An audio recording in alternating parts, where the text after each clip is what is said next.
Assalamualaikum warahmatullahi wabarakatuh. Sahabat-sahabatku yang tercinta, semoga Allah Subhanahu wa taala senantiasa memberikan rahmat, maghfirah, ampunan, taufik, hidayah dan inayahnya terhadap diri kita, sehingga ayunan tangan kita, langkah kaki kita senantiasa dalam akhir perjalanan kehidupan kita ini mendapatkan titel husnul khatimah. Saudara-saudaraku, sisihkan waktu kita sejenak untuk merenung sebuah ayat. Wa ibadur rahmanil ladzina yamshuna 'alal ardi hauna wa idza khatabahumul jahiluna qalu salama wal ladzina yabituna li rabbihim sujjatan wa qiyama. Ibadur rahman, hamba-hamba Allah yang penuh dengan rahmat. Di episode video yang lalu saya pernah bahas Allah Tuhan yang penuh dengan rahmat. Allah lambangkan Ar-Rahman Ar-Rahim. Rasulnya Nabi besar Muhammad, Nabi yang penuh dengan rahmat. Wa ma arsalnaka illa rahmatan lil alamin. Kitab suci Al-Quran, kitab yang penuh dengan rahmat. Wa nunazzilu minal Qur'ani ma huwa shifa wa rahmah. Allah, Nabi, Al-Quran adalah penuh rahmat. Kita sebagai hamba Allah, hamba yang penuh rahmat. Itulah ibadur rahman. Manhum ibadur rahman? Siapa hamba-hamba yang penuh dengan rahmat? Ini ada beberapa ciri. Mari kita bahas satu persatu. Kita kupas tuntas dengan pembahasan yang tajam, setajam silet. Silakan mbak-mbak, ibu-ibu, boleh dicatat. Bawa pulpen ya mbak ya. Yang bawa pulpen, khusus cowok-cowok pasti bawa pulpen. Mohon maaf hanya bercanda. Ibadur Rahman, hamba yang penuh dengan rahmat. Siapa? Mereka ini memiliki ciri dalam Al-Furqan ayat 63 sampai akhir. Alladzina yamshuna 'alal ardi hauna. Apabila ia berjalan dalam keadaan lembut, haunan, debu pun tidak berteberangan. Artinya apa? Ia tidak sombong. Mohon maaf, terkadang kita sombong dengan jabatan, sombong dengan kedudukan, sombong dengan pangkat, sombong dengan kecantikan, sombong dengan kekayaan, sombong dengan ketampanan kita. Wong Jawa pernah ngelingaken, ojo dumeh ayu banjur do kemayu. Elingo tuamu ompong peyot ora ayu. Elingo tuamu ompong peyot ora payu. Allah Akbar. Nggak ada yang pantas kita sombongkan dalam hidup ini.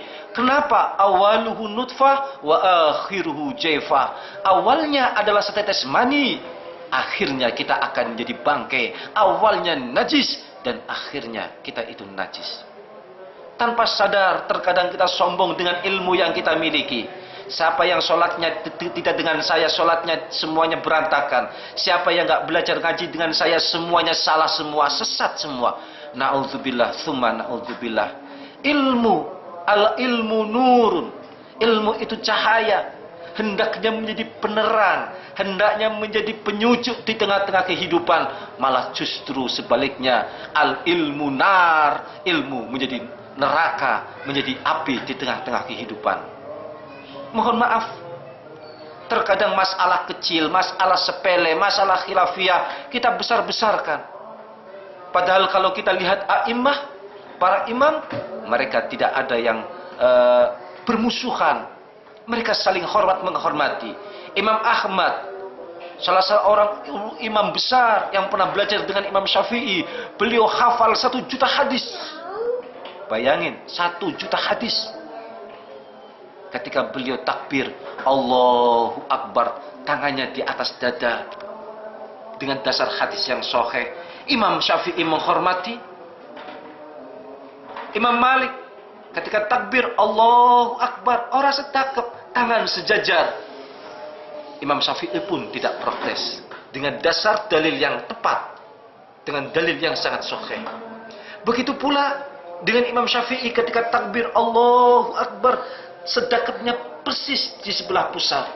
Imam Syafi'i pun memiliki dasar yang sangat sahih. Ada juga Imam Abu Hanifah, sedekatnya sebelah kiri, itu pun memiliki dasar hadis yang sangat sahih. Maaf, sebelah kanan itu pun memiliki dasar hadis yang sahih. Mereka saling menghormati, tidak seperti kita. Mohon maaf, terkadang gara-gara sholat tarawih 8 rakaat sama 20 rakaat, kita gak sepaham, pindah bikin musola sendiri. Na'udzubillah, tsumma na'udzubillah. Itu namanya tafrik bainal ummah, perpecahan di antara umat. Kalau kata teman-teman saya yang pernah di Mesir, di sana sholat ada yang 8 rakaat, ada yang 20 rakaat, ada yang 40 rakaat ketika ia sholat tarawih. Bahkan ada yang 50 rakaat. Coba bayangin, kita sholat 50 rakaat, boyok kita betut. Boyok betut paham nggak? Semplek kabeh wis boyoke. Oleh karena itu, hormatilah mereka melakukan ibadah, mereka memiliki dasar-dasar sesuai dengan apa yang diberikan oleh guru-guru mereka. Jangan seakan-akan kita merasa paling benar sendiri. Mohon maaf, takbir saja ada yang sejajar dengan bahu, ada yang harus lebih tinggi. Antara Imam Syafi'i dengan Imam Malik itu berbeda. Imam Syafi'i sejajar dengan bahu, Imam Malik di atasnya bahu. Ada juga yang harus menempel dengan daun telinga. Silakan, mereka memiliki ijtihad tersendiri-sendiri berdasarkan dalil-dalil yang tepat. Tidak mereka berjalan dengan lembut di muka bumi, dengan penuh tawadhu, tidak sombong di tengah-tengah kehidupan. Orang yang menjadi hamba Allah yang penuh rahmat, ciri yang pertama, tidak sombong. Ciri yang kedua, ibadur rahman adalah wa idza khatabahumul jahiluna qalu salama. Apabila ada orang jahil menyapa, ada orang zalim memfitnah, ada orang-orang yang iseng, yang dengki terhadap kita, menyebarkan berita-berita kebohongan, qalu salama. Katakan qalu salama, selamat tinggal. Tidak perlu kita komentari, tidak perlu kita balas, tidak perlu kita serang kembali. Katakan saja qalu salama, engkau, saya adalah saya. Itulah ciri dari ibadur rahman, hamba yang penuh dengan rahmat. Yang ketiga, ciri yang ketiga, walladzina yabituna lirabbihim ruk'an sujada. Mereka yang senantiasa ruku' dan sujud di tengah-tengah keheningan malam. Mohon maaf, sebelum kita punya rumah, ketika kita masih ngontrak, kita rajin tahajud. Namun ketika kontrakan sudah nggak ada lagi, kita sudah punya rumah, sudah punya kontrakan yang begitu banyak, tahajud kita tinggalkan, tengah malam kita hanya terkejut-kejut. Ada nggak kira-kira?